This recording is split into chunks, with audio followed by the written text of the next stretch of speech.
Okay, good afternoon, everybody.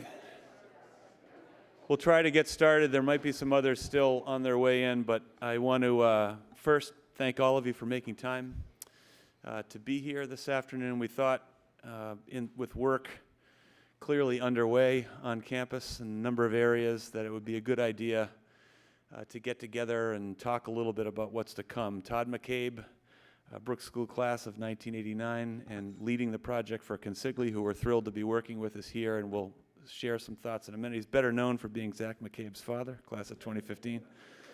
But we're really pleased to have Consigli on this project. They did this building, the science building, and will do an equally super job, we know, with the building that's to come.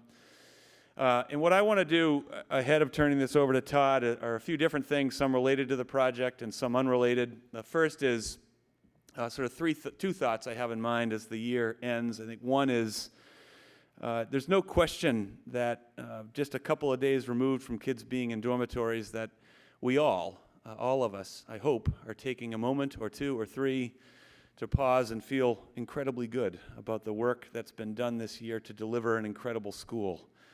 And thinking about opening this way, I believe that our kids have as fine a secondary school experience as any kids do in the world. And that happens because all of us pull in the same direction and work hard in ways that are defined and undefined to ensure that that's the case. So I know we're tired, and I know that we're a little weary, and we'll have some time, all of us, over the next couple of days to be together and to celebrate that year, but I hope that you're feeling that. In particular, I want to point to the month of May, which is between Alumni Weekend in the middle of the month and Graduation Weekend at the end of the month, which in my opinion we find a way a little bit year over year to do a bit better each time. Both of those events, hundreds of alums returning to be with one another, to be at school, and to be here when kids are in school, and to find ways to sort of work around all of that and give them an experience that matters and means something to them is an enormous undertaking, so thank you for that. And then certainly Graduation Weekend, with over 1,000 people here just a week ago today for that, and the send-off that we provided to the class of 2017, and do every year, but I think a little bit better each year. The logistics of it, the way that it works, and the degree to which guests, parents, alums, walk away impressed with our school is a testament to the work that we all do. So thank you for all of that really, really important work. Well, it's not there anymore, but the building that's about to be demolished and this Center for the Arts project, I think it's probably been at least 5 years that I've been talking about this at different settings and with different people. There's been different iterations. It's taken us a good while to get to the building that we need for the school and to be poised to start work on it. I've also been saying, with some measure of confidence at least, that this is about as comprehensive a capital project that I can remember the school taking on. I've even said things that are so hyperbolic as the most comprehensive ever. And I think it might be, in ways. The school's been around for a while, and there have been complicated building projects. But this one, if you think about removing 28,000 square feet of structure, building a 44,000 square foot structure, doing that in the middle of the campus over 15 or 16 or 17 months of time, the factors that play into that, all of that, it's inevitable that this is going to change our patterns and disrupt our lives, and make the work that we do here somewhat more complicated and maybe harder to get at during that period of time. The good part is that we'll see it coming out of the ground as we'll walk by it all the time, and progress will be right in front of us to see and enjoy and get excited about as it moves. But patience, cooperation, presuming that everyone here in their own way is trying to build a building that's going to deliver a better program and a better school, that we are people of goodwill. All of that are pieces that I hope we go into that recognizing that. Everyone's trying to do the best they can with this as we go. The flip side to that, which is I think something we should all expect from one another and from Todd and Consigli and everybody who's involved in the project is timely communication. That we're aware of things that are coming, that we are updated in routine ways, that to the extent possible, surprises or missteps or circumstances that require a pivot in this direction or that we're made aware of those things as quickly as is humanly possible.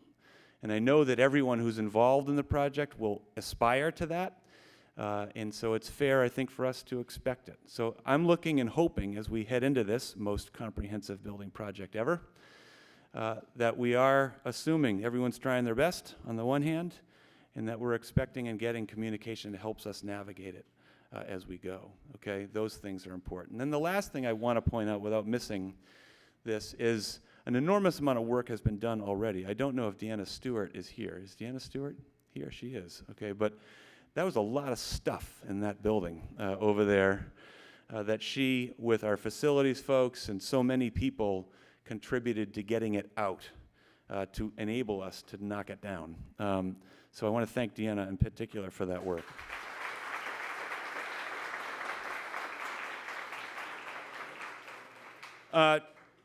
Two more things before turning this over to Todd.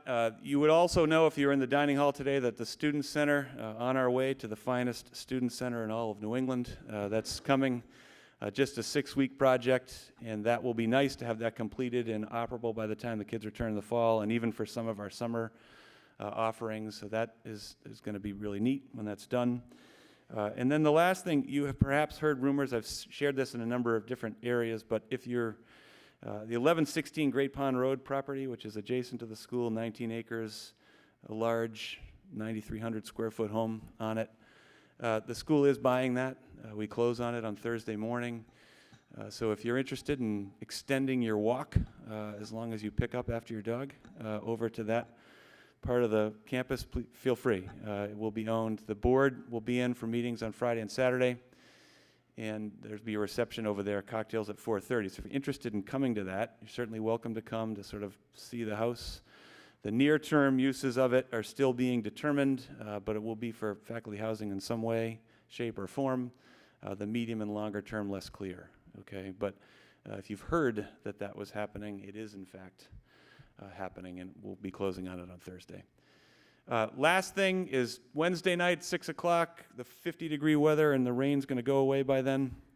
And we'll have our end-of-the-year party, and finishing where I started, I think, thinking about a great school year and all the sort of time and energy and wisdom and care that goes into that.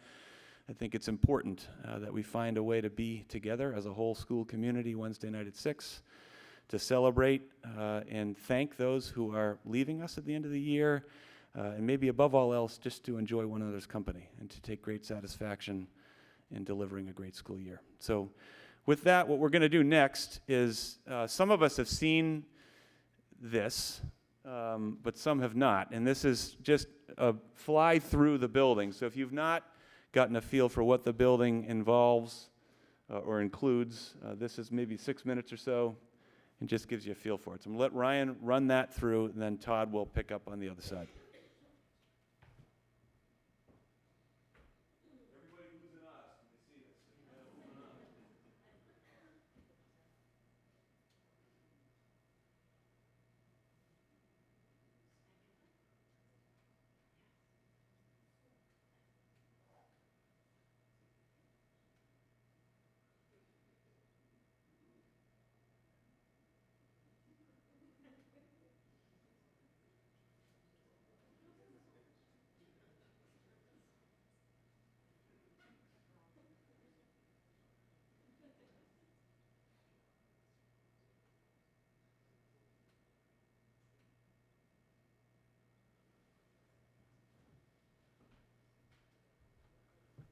I'm going to provide some commentary since it's not working well. So on this side of the building, you can sort of see the quad. That's the dining hall, Keating room in the corner there. Oohs and ahs. And there you go. And then there's a nice little hill there for people to sit on. And big quad, could put a big tent down there. All kinds of fun things.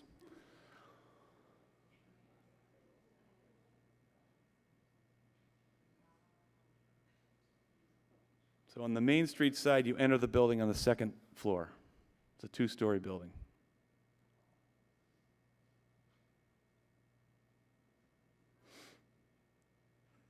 You'll see the Danforth Room plaque right there. That's sort of the site of the Danforth Room, so that will be up and where the Danforth Room is still.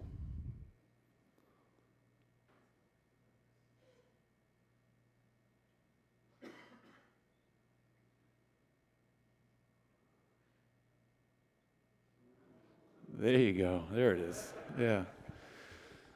So the theater balcony, so far more intimate setting in the theater than the building we're leaving, and with more seats and a lot of flexible seating capacity, and even the stage can be adjusted, I understand it. But we can get more than 400 people into this space. There's the doorway where they came through, sort of a sliding barn door, so you can stand and look in as well.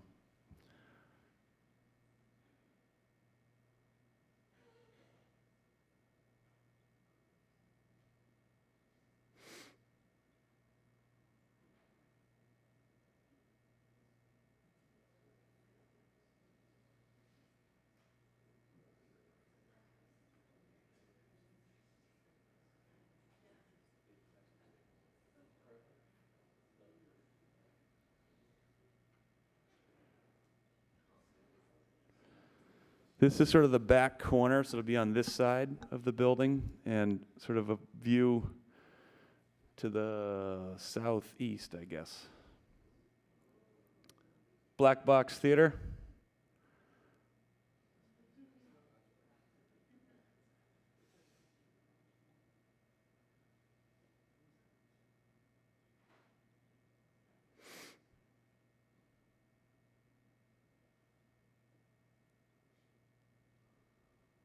And to your right would be where the admission parking area is.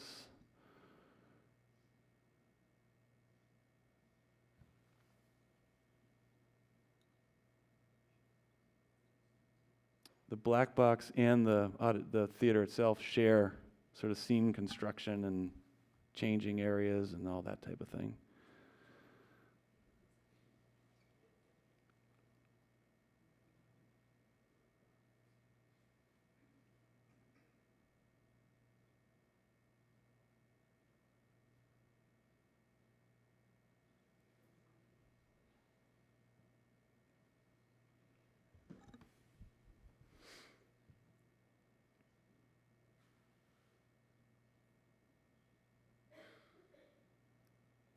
This is the central crossing area, so you can go through the building here, about where the Danforth Room is now.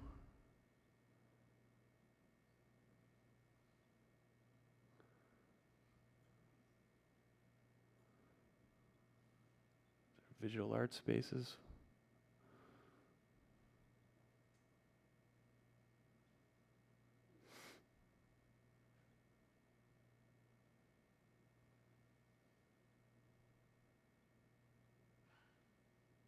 They will open to that terrace outside.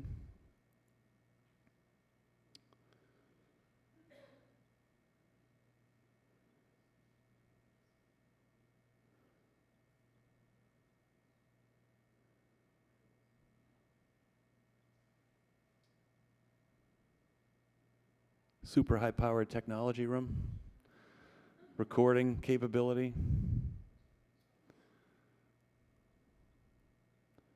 Practice rooms will be to your right as we're leaving that room.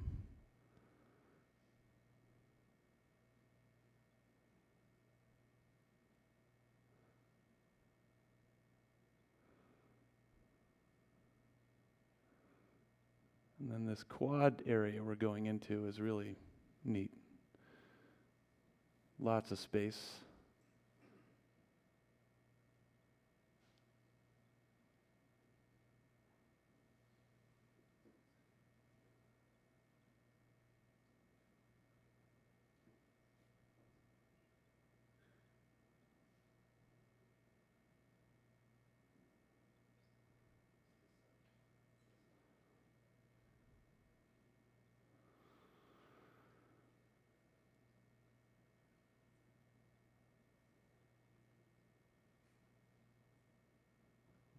I think that pretty much wraps it up. So I'll turn this over to Todd.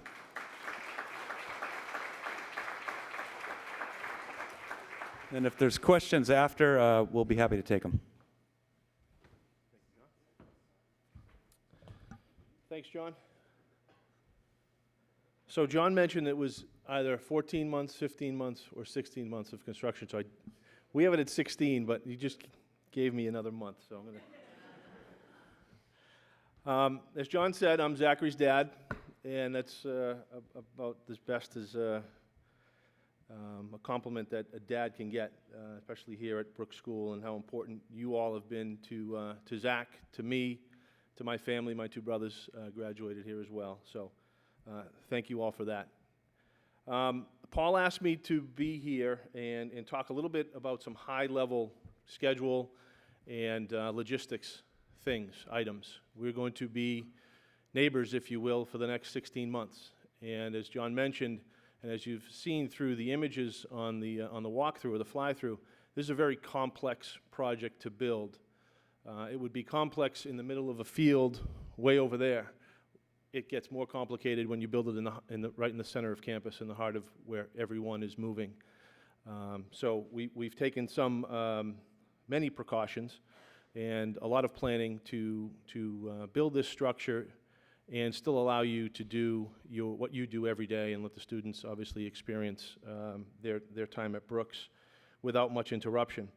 So what I wanted to start with is really who's going to be here. Real quick, I lead a team of really three project managers, superintendents, and assistant project manager personnel who are on site every day.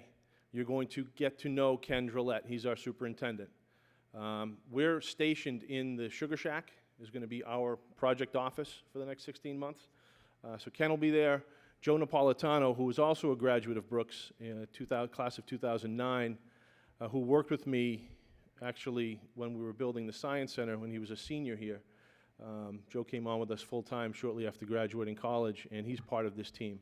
I had to one-up the architects. They had one Brooks graduate, so we had to have two. And Eric Tibitot, who is our project manager, who was on staff when we did the renovation of the chapel. So he's very familiar with the facility staff, working at Brooks, and the high level of expectations that you all have here. In addition, we always look to educate and train. So we do have 2 interns on our team this summer.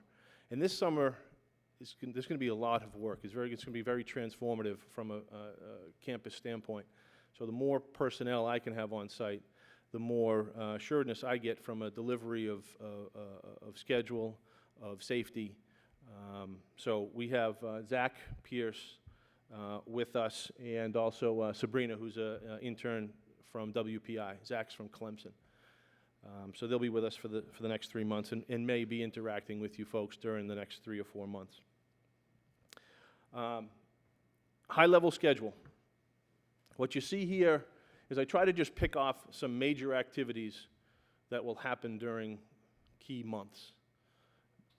I have this schedule wrapped up. I have about a 35-page schedule with obviously a lot of detail that I wasn't going to throw up in front of you today because you don't fall asleep. But when you look at the month of June in 2017, you see enabling some of the work that's happening to allow us to separate the buildings and still keep Thornhouse running, to still keep the admissions office running. Everything feeds through, right now feeds through the auditorium.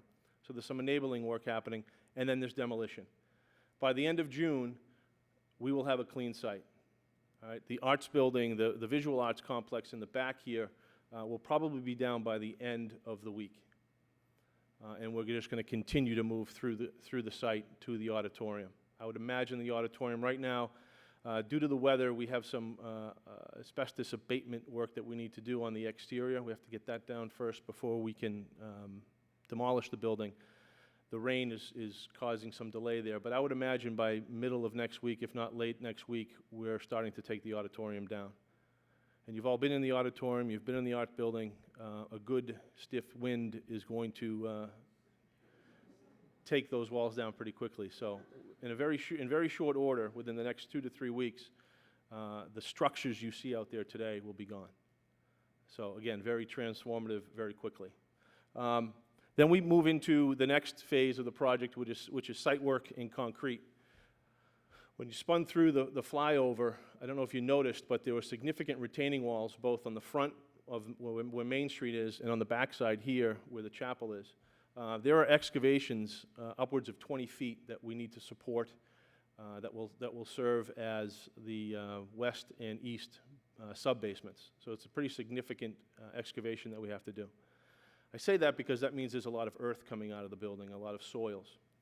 And one thing that we're going to do, that when we get to the logistics plan, we're going to actually keep all of those soils on site and use them to rectify a slight, I think I'd call it a home field advantage, but a slight issue at the third soccer field where it's got a good slope. So we're going to be so we're going to be taking the soils from this side of campus and bringing them to the other side of campus to level off that field. So obviously a big supporter of that. As the kids come back September, October, the structure starts to take place. We have about 2.5 to 3 months of structural steel that'll be happening through the fall into early winter. Once we move through that, we start to build our envelope, basically weather tight. We need to get to weather tight as quickly as we can. That's a dry building. That means we can start interiors, we can start HVAC, we can start electrical. That also means that I can heat the facility and allow workers to work inside during the winter. So we'll quickly move into that through the beginning of the winter, December, January, February. And then for a long time, you won't see much of a change because we'll be working on the inside of the building. And we'll be building out all the beautiful spaces that you saw in that flyover, all the way through really the end of next summer. And then we'll move into our final phase, which would be the site work and landscaping to support the building at the end of the day. And right now, mid-September is when we are planning to to finish the building, with a few weeks after that for moving into the building at some time in October. I was asked by the trustees when I made this first presentation, how come you're not going to be done in August and the kids can come in when they come to school in September? That's our goal. We're going to try to pull that back as best we can. When you deal with a complex site like this and such an old building, there will be complications along the way. John called them missteps. It's construction. Things will happen along the way. So we're planning to do better, but right now our schedule tells us it's October. Okay? Any questions about schedule before I jump into what the site is going to look like and how we're going to move around the site? No? So I don't know if you can see it all here. It looked a lot bigger on my computer. But that red box in the middle is the job site. And as I said, it's smack dab in the middle of campus. We know that we have to keep connectivity from east to west, or I'm sorry, from north to south along Main Street. And our goal there is to keep vehicular traffic off of Main Street. We do need some traffic, and we'll coordinate that with Paul and John in the facilities department when we do need to remove the soils from the site, probably this summer, and then when we do need to build on that side of the site. We just really need access to get into the site on the Main Street side. But what you see here, I don't know if I have, nope, I just messed it all up. So we are keeping all of our traffic away from the north entrance. And signs are starting to go up now to provide directional information for our subcontractors as they come onto the site. We want to stay away from the north driveway. Primary access for all of our construction deliveries will be on the south, just like it was when we built this building and when we built the science building. Vehicular traffic will come in, deliveries will come in through this entrance here. The service entrance is where our construction workers will come in. And right now, we've designated the hockey rink parking lot as the construction parking area. So between 6 and 6:30, we'll have our construction personnel showing up, parking in the lot, and then making the way through the job to the job site through the maintenance facility area in that back parking lot. Okay. I did mention that we are bringing soils to the third soccer field. All right, thank you. we have two access points for that to happen during the summer. One is to come off the back of the site, which is this road here, and to move around this way and come through Main Street. Once we get to the four-way cross, we break to the left, and we make our way out to Third Soccer. The second way will be from the Main Street side, right now in front of basically the auditorium. We'll come down Main Street to the four-way intersection, and then break down past Peabody and Hettinger out to Thirds that way. Again, we're trying to minimize traffic on Main Street. We do know that there's summer camp activities and soccer camp and whatnot, but this is the time that we really need to get the material from this area to the other side of campus. We're planning to do it with one or two dump trucks, traditional dump trucks, nothing too big. So I'm not too concerned about traffic over the pavement or interaction with a lot of the campers. We are trying to segregate ourselves as best we can. And then when the students come back, there's limited traffic going through campus. Everything's pretty much happening outside the windows here. Okay? Any questions with that? Everyone kind of gets how we're getting in and around? So the next thing I wanted to show, and this image is difficult, but there are basically three setups that we have throughout the duration of the next 16 months. And the setup is really where our fence line is, where the construction happens on the inside, and the students and staff and campers and whatnot should stay on the outside. We use a red fence for a reason. It's a very clear delineation of where construction is, where students should be, and where they shouldn't be. Also happens to be Consigli's colors for 100 years, but that's not the main reason we do it. So this summer, we have a setup between May and September. And what we're calling this is really our phase one, and it's the demolition work that's happening that I talked about and the enabling work that's happening out on Main Street, all the way through getting ready for steel. Okay, so the perimeter you can see is the red fence line along, and I'm sure you've seen it out the window here and up on Main Street, pretty much stays as is. One of the things that we need to do along this back entrance road here is we need to provide constant access through during the day. So this is the primary access point for all of our construction vehicles. They come in through the south, come behind the chapel, and then into the site. So there will be a movable fence section within the roadway that we will constantly be manning to make sure that if anyone is traveling through campus, not construction related, that this road remains open. There is a little coordination that needs to happen with the summer camp and pool access on the other side, and we're going through those steps right now from a planning standpoint. So utilities is all basically Main Street. We will have a gate for access on Main Street into the site, again, just for the soil removal portion, and then once we move into, call it phase two of the structure, we'll close that gate up, and we shouldn't really need access off of Main when the students come in. This is looks pretty similar from a fencing perimeter standpoint, but this is how the project is going to be set up basically throughout the duration of the project, from September of 17 all the way to August of 18. Again, very clear delineation, limiting access off of Main Street. One thing I will want to point out here is that you have the Danforth Gym, you have the Student Center. They currently have egress doors out into our construction site. Those doors right now, if you're in the Student Center, they have cones in front of them, they have caution tape on them. You're not supposed to use them. I can't lock them because from an egress standpoint in either of those buildings, I need to allow people to come out in an emergency. And you can egress onto the construction site. We just have to have certain measures in place. But for someone showing up for a squash match, you're not going to be able to come in through the front door of the Danforth Gym. We're going to have to use the side door or access off the back road here, I guess, into the maybe the summer camp way. And those are some of the logistics that we're still working out with facilities. Okay. The final setup is end of the job. We actually move our fence to the far side of Main Street to capture some work that's happening adjacent to Thornhouse. Some landscape and some hardscape in that area, some new asphalt, really finishing the Main Street work from a pedestrianization standpoint. Okay.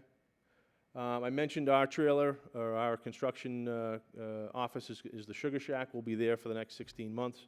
We'll set up. We have 3 full-time people on site, and you'll see a couple others bouncing in and out throughout the duration of the job. That is about it from a neighbor standpoint. I'm going to be your neighbor for the next year and a half. Any questions on anything that we threw up there from a planning standpoint, logistics, schedule? So from a safety standpoint, just a real quick, we are taking a lot of, or making a lot of effort to separate workers from students and staff. All workers will be go through an orientation process when they come to the job site. They will all also have a background check. Anyone not meeting those requirements obviously will not be working on the project.